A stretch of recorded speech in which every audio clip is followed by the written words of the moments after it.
কথা বলবো central gadget নিয়ে। পুরনো যারা ডকুমেন্টস সেন্ড করেছেন আজকে থেকে অলমোস্ট এক সপ্তাহ আগে ওনাদের পিডিএফগুলো এসেছে। সেই পিডিএফগুলো আমি কি করে আপনারা কি করবেন তা দেখিয়েছি। এই যে এরকম পিডিএফ, এটা হচ্ছে আপনার লাস্ট পেজ। আমি শেষে কিন্তু স্ক্রিন রেকর্ড করে আপনাদের ভিডিওটা দেখিয়েছি কোথায় কিভাবে সইগুলো করতে হবে না করতে হবে। আপনি যে নাম চেঞ্জ করছেন আপনার বর্তমান নামেরও সই করতে হবে এবং আপনার পুরনো যে নাম আছে সেই নামটাও কিন্তু সই করতে হবে আপনাকে। তো কোন সইটা কোথায় করবেন, অনেকগুলো সিগনেচার রয়েছে, তো এটা আমি স্ক্রিন রেকর্ড করে ভালো করে বুঝিয়েছি। একটু ভিডিওটা দেখবেন, তাহলে যারা যারা করতে চাইছেন সেন্ট্রাল গেজেট তারা হয় জমা দিয়েছেন পেপারস তারাও দেখবেন, কিংবা করতে চাইছেন পরবর্তীতে করবেন তারাও দেখে রাখুন। সিগনেচারগুলো খুব ইম্পর্টেন্ট। এছাড়া আছে উইটনেস। এই যে দেখুন, এই জায়গাটাতে দুজন উইটনেস লাগবে। চেষ্টা করবেন উইটনেস তেমন কিছু লিখতে হবে না। উইটনেসের এখানে সিগনেচার, এখানে সিগনেচার করবে, এখানে তার ক্যাপিটাল নামটা লিখবে এবং নিচে অ্যাড্রেসটা লিখবে। দুজন এরকম চেষ্টা করবেন। যাকে উইটনেস করছেন উনি এবং আপনি একই অ্যাড্রেসের বাসিন্দা, চেষ্টা করবেন এরকম কাউকে উইটনেস করার। তাহলে কি হতে পারে, আপনার যে ডকুমেন্টসগুলো সেন্ড আপনি করছেন ওখানে একটা ডকুমেন্ট, ওই উইটনেসেরও কিন্তু দুজন উইটনেস দিলে দুটো ডকুমেন্ট পাঠানো দরকার পড়তে পারে, যে ওনারা এবং আপনি একই অ্যাড্রেসে থাকেন, অতএব ওনারা উইটনেস হওয়ার যোগ্য। আপনার ভাই বোন, দাদা, কাকা, মামা যে কেউ হতে পারে, বা পাড়া প্রতিবেশী। চেষ্টা করবেন নিজের পরিবারের বাইরে কাউকে রাখলেই ভালো যদি উইটনেস হিসেবে রাখেন। আপনার পরিবারের কেউ থাকলেও কোনো ক্ষতি নেই, এরকম কোনো নিয়ম এখানে নেই, বলেনি যে দাদা, কাকা, মামাকে রাখা যাবে না। এরপর আর বাকিগুলোতে তেমন কিছু নেই, শুধু একটা জায়গাতে দেখাচ্ছি উপরের দিকে প্রথম যেটা গতকাল আমি দেখিয়েছিলাম, আর আজকে স্ক্রিন রেকর্ডটা দেখুন। এখানে শুধু এটা অ্যাজ ফর এক্সাম্পল আমি দেখাচ্ছি। এই যে দেখতে পাচ্ছেন ডেপোনেন্ট সিগনেচারটা উপরে করবেন, আবার দেখতে পাচ্ছেন ডেপোনেন্ট সিগনেচারটা উপরে করবেন। ডেপোনেন্ট অর্থাৎ যার নামে এই এফিডেভিটটা হচ্ছে। এবার এটাও ক্লিয়ার করে দিই, এই এফিডেভিটটা কিন্তু আমার তরফ থেকে, আমাদের কোম্পানির তরফ থেকে আপনাকে পাঠানো হচ্ছে। এই এফিডেভিটটা আমাদেরই করে দেওয়ার কথা, কিন্তু সই করার জন্য আপনি তো উপস্থিত নেই এবং এখানে আপনার অরিজিনাল সিগনেচারগুলো লাগবে। তাহলে হয় আপনাকে আমার বাড়ি আসতে হবে বা আমাকে আপনার বাড়ি যেতে হবে। পশ্চিমবঙ্গের প্রত্যেকটি জেলা থেকে মানুষের কন্ট্যাক্ট করেছেন জন্য কারো বাড়িতে গিয়ে কাজটা করা ইম্পসিবল নয়, কিন্তু যথেষ্ট সময় সাপেক্ষ, এত বেশি সময় সাপেক্ষ যে একজন মানুষের কাজ করতে আমার 1 মাস দৌড়াদৌড়ি করতে হতে পারে। এ কারণে পদ্ধতিটা হচ্ছে, এই পেপারগুলো পিডিএফ আকারে আপনাকে পাঠিয়ে দিচ্ছি। আপনি পিডিএফগুলো 5টা কাগজ এরকম বের করবেন, এরকম 5টা কাগজ বের হবে। এই 5টা কাগজ আপনি বের করবেন, বের করার পর প্রত্যেকটাতে আপনি সাইন করবেন। তার মধ্যে প্রথমটাতেই লেখা আছে এফিডেভিট, এই প্রথমটাই হচ্ছে এফিডেভিট। এটা নিয়ে আপনি লোকাল কোনো উকিল কিংবা মুহুরি যদি থাকে ওনার কাছে যাবেন, যদি না থাকে আপনার পাশাপাশি যে কোর্ট চত্বর আছে সেখানে যাবেন, কোনো মুহুরিকে বলবেন যে আপনি এটা নোটারি এফিডেভিট করাবেন, নোটারি এফিডেভিট। ঠিক আছে? এই নোটারি এফিডেভিট যে কেউ যদি আপনার পেপারসটা নিয়ে যায় তাও হয়ে যাবে, বা আপনি যদি স্বয়ং যান তাও হবে। যাওয়ার সময় একটা আধার কার্ড বা ভোটার কার্ড সঙ্গে নিয়ে যাবেন। নোটারি এফিডেভিট 150 থেকে 200 টাকা চার্জ নেবে। নোটারি সিলটা মেরে দেবে, সই করে দেবে, আপনার কাজ কমপ্লিট। এই পেপারসগুলো নিয়ে বাড়ি আসবেন। কিভাবে সই করবেন না করবেন সেটা আমি স্ক্রিনে দেখাচ্ছি, ভিডিওটা দেখে নিন। আমি অ্যাড্রেস পাঠাবো, ওই অ্যাড্রেসে আইদার কুরিয়ার করে দেবেন or by post, register post করে দেবেন, তাহলেও হবে। কোন অ্যাড্রেসে আমি বিস্তারিত গাইড করে দেবো। আগে আপনাদের নামে পিডিএফগুলো আসুক, পিডিএফটা কীভাবে সাজাবেন, কাজটা কীভাবে করবেন সেটা দেখে রাখুন ভিডিওটাতে। আপনি আমাকে ডকুমেন্টসগুলো পাঠালেন, ডকুমেন্টসগুলো পাঠানোর পর আমি আপনার ডকুমেন্টসগুলো একটা ফাইল তৈরি করলাম, সেই ফাইলটা আমি পাঠিয়ে দিলাম লয়ারদের কাছে দিল্লিতে। এই যে দেখতে পাচ্ছেন এক একটা ফাইল, এই যে 14071 এটা একটা ফাইল, 14076, 14087, এগুলো হচ্ছে এক একটা ফাইল। যারা আমাকে ডকুমেন্ট সেন্ড করেছেন ওনাদের নাম দিয়ে এই ফাইলগুলো সেভ করা আছে। ওনাদের যাবতীয় ডকুমেন্টস এই ফাইলগুলোতেই সেভ করা থাকে। এরকম অসংখ্য ফাইল রয়েছে এখানে। যারা যারা ডকুমেন্ট সেন্ড করেছেন, যাদের ডকুমেন্ট আমি পাঠিয়ে দিয়েছি উপরে দিল্লিতে, তাদের সবার ফাইলগুলো এখানে সেভ করা আছে। এবার এই ফাইলটাতে ক্লিক করলে আপনাদের সমস্ত ডকুমেন্টস আমি এখান থেকে পেয়ে যাব এবং আপনি এটা পাবেন না, আমি আপনাকে ফাইলটা সেন্ড করলে আপনি পাবেন। আপনার ফাইল নম্বরটা আমি বলে দেবো।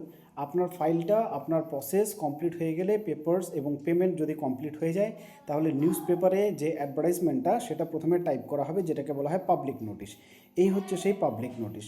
এই পাবলিক নোটিশটা আমার কাছে আসবে, আমি আপনাকে সেন্ড করব, আপনি পড়ে দেখবেন সব ঠিক আছে কি না। যদি সব ঠিক থাকে আপনি ওকে লিখবেন, যদি না থাকে সংশোধন করার থাকে, কোথায় সংশোধন সেটা আপনি আমাকে লিখে জানাবেন। আপনি লিখে জানানোর পর আমি সেই জায়গাটা সংশোধন করে দেব। সংশোধন করে দেওয়ার পর আবার আপনাকে দিয়ে আমি চেক করিয়ে নেব। আপনি যদি বলেন যে হ্যাঁ এবার ঠিক আছে, তারপরে এটা পাবলিক নোটিশের জন্য টাইপ হয়ে চলে যাবে। কিন্তু এখনও পাবলিক নোটিশটা প্রিন্ট হবে না, কারণ আপনার সিগনেচার এখানে প্রয়োজন। এবার আমি এই সমস্ত প্রক্রিয়াটা, এই পাবলিক নোটিশটা রেডি করার পর দিল্লিতে পাঠিয়ে দিলাম। দিল্লি থেকে এবার যখন সব কিছু ওকে পাবে তখন আপনার নামে যে ফাইলটা তৈরি হয়েছে পিডিএফ ফাইলটা সেটা আমাকে পাঠিয়ে দেবে। সেই পিডিএফ ফাইলটা কেমন হবে আমি আপনাদের সরাসরি দেখিয়ে দিচ্ছি।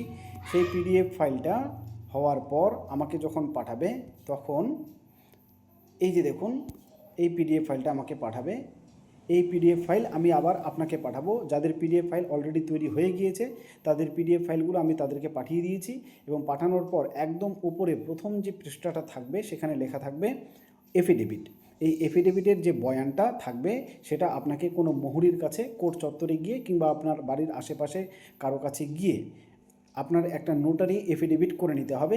এর জন্য আপনি স্বয়ং নিজেও যেতে পারেন বা কারো দ্বারায় করিয়ে নিতে পারেন। নোটারি এফিডেভিটের জন্য নিজে উপস্থিত না হলেও চলে, কিন্তু মনে রাখতে হবে যে যেহেতু এখানে সিগনেচারের ব্যাপার আছে তাই ওই সিগনেচারটা না হলে তো আর এফিডেভিটটা করবে না লয়ার, তাই আপনি চেষ্টা করবেন নিজে ওখানে যাওয়ার। যে বয়ানটা আপনাকে আমি দিয়েছি, যে পিডিএফ 5টা দিয়েছি, সেই 5টার উপরে যে পেজটা ওটাতে লেখাই আছে এফিডেভিট, আপনি শুধু গিয়ে বলবেন যে স্যার আমাকে এইটা এফিডেভিট করে দিন, ব্যাস আপনার কাছ থেকে 150 থেকে 200 টাকা নেবে, আপনাকে এই এফিডেভিটটা করে দিয়ে দেবে সঙ্গে সঙ্গে। আপনি এবার সেই এফিডেভিটটাতে দেখতে পাচ্ছেন সিগনেচারগুলো, এইভাবে সিগনেচার করবেন। প্রথম এফিডেভিটটাতে লেখা থাকবে ডেপোনেন্ট, দুটো, একটা উপরে একটা নিচে, ডেপোনেন্ট ডেপোনেন্ট। এই ডেপোনেন্টের উপরে আপনি সিগনেচার করবেন। আপনার রানিং নাম যেটা যেটা সঠিক নাম সেই নামে আপনি সিগনেচারটা করছেন। আপনি যতগুলো সিগনেচার আছে সবগুলোতে আপনি ওল্ড নেম বা প্রেজেন্ট নেমে সিগনেচার করতে পারেন, কিছু যায় আসে না। কিন্তু যদি আপনি যে সিস্টেম মেনটেন করতে চান তাহলে এখানে আপনার বর্তমান রানিং নেম ডিপোনেন্টের জায়গায় সই করলেন, বা আপনার যে পুরনো যে নামে পরিচিত ছিলেন সেখানে সেই নামে সই করলেন, তাও হবে। তারপরে নিচে থাকবে, এর নিচে থাকবে সিরিজ সার্টিফিকেট, এখানে আপনার সিগনেচার দরকার, লেখাই থাকবে সিগনেচার অফ অ্যাপ্লিকেন্ট, তার উপরে আপনি সই করবেন। এরপরে নিচের পৃষ্ঠায় চলে যাবেন, লেখা থাকবে to the controller publication department, civil line, Delhi. অ্যাড্রেসটা লেখা থাকবে, অর্থাৎ যেখান থেকে আপনি গ্যাজেট পাবলিশ করছেন সেই অ্যাড্রেসটা লেখা থাকবে। নিচে লেখা থাকবে ইয়োর্স ফেইথফুলি, এই ইয়োর্স ফেইথফুলির উপরে আপনি সাইন করবেন, নিচে আপনার নামটা টাইপ করাই থাকবে। এরপর চলে যাবেন নিচে, এই জায়গাটা দেখুন, এগুলো হচ্ছে ডিক্লারেশন, এগুলো হচ্ছে ডিক্লারেশন। এখানে আপনার পুরনো নাম একটা বা একাধিক যেগুলো আপনি কারেক্ট করাতে চাইছেন সেগুলো লেখা থাকবে এবং নিচে ব্রেকেট দিয়ে লেখা থাকবে signature in existing old name, আপনার যে পুরাতন নাম সেই নামে এখানে সই করতে বলেছে। শুধুমাত্র যেখানে signature in existing old name লেখা আছে সেখানে ওল্ড নেমে আপনি সিগনেচার করার চেষ্টা করবেন, এবং বাকি যে সিগনেচারের জায়গাগুলোতে আছে সেগুলোতে আপনি যদি ওল্ড নামে সিগনেচার করেন তাও কিন্তু হবে, মানে পুরাতন যেইটা নাম আপনি চেঞ্জ করাতে চাইছেন সেটাতেও যদি আপনি সিগনেচার করেন তাও হবে, আর বর্তমানে যে যদি আপনি সিগনেচার করেন তাও হবে। তা আমাকে তো ওখান থেকে বলেছে যে যে কোনো একটা সিগনেচারই করাতে, অর্থাৎ আপনি ওল্ড নাম যে নেমটা চেঞ্জ করাতে চাইছেন সেই নামেই সমস্ত সিগনেচারগুলো করলেই ভালো হয়। তারপরে চেষ্টা করবেন এখানে উইটনেস নাম্বার 1, একজন উইটনেস মানে সাক্ষী রাখার একজনের নাম লিখবেন এবং ফুল নাম একদম কমপ্লিট নামটা লিখবেন এবং তিনি সেখানে সই করবে। করার পর নিচে অ্যাড্রেস লাইনে ওনার ফুল অ্যাড্রেসটা দিয়ে দেবেন। এবার লেখা আছে উইটনেস টু, এই উইটনেস টু এর জায়গায় আবার আরেকজন সিগনেচার করবে এবং তার সম্পূর্ণ নামটা লিখবে। লেখার পর নিচে যে অ্যাড্রেসের জায়গা রয়েছে সেখানে ওনার অ্যাড্রেসটা দিয়ে দেবেন। চেষ্টা করবেন যিনারা সাক্ষী দিচ্ছেন আপনার হয়ে ওনার এবং আপনার অ্যাড্রেস মোটামুটি যেন সেম হয়।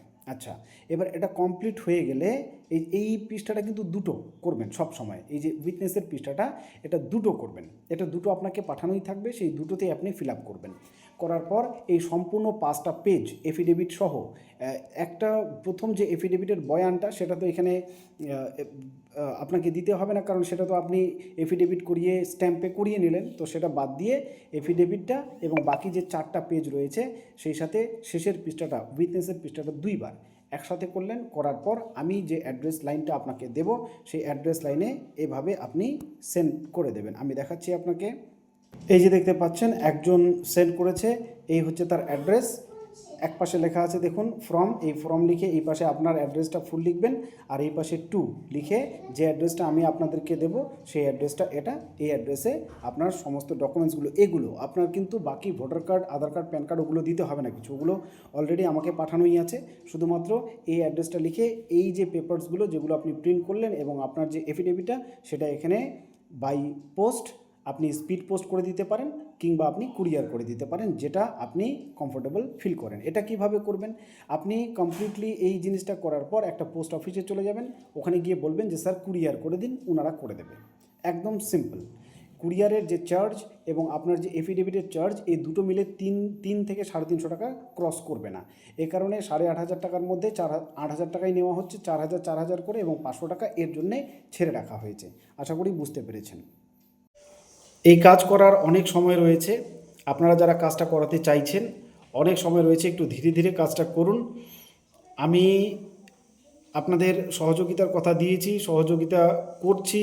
এই সহযোগিতার জন্য আমি আমার যে নিজস্ব কাজ, ইউটিউবের যে ভিডিও, সেগুলো আপডেট দিতে পারছি না। তো আপনারা ধৈর্য রাখুন। আরেকটা আপডেট আছে, বিদেশ থেকে অনেকে কন্ট্যাক্ট করছে, সৌদি আরবের যে সমস্ত দেশগুলোতে আমার ভাই বন্ধু দাদারা রয়েছে, ওনারাও ভিডিওটা দেখছেন, আপনাদেরকে শুভেচ্ছা জানাই।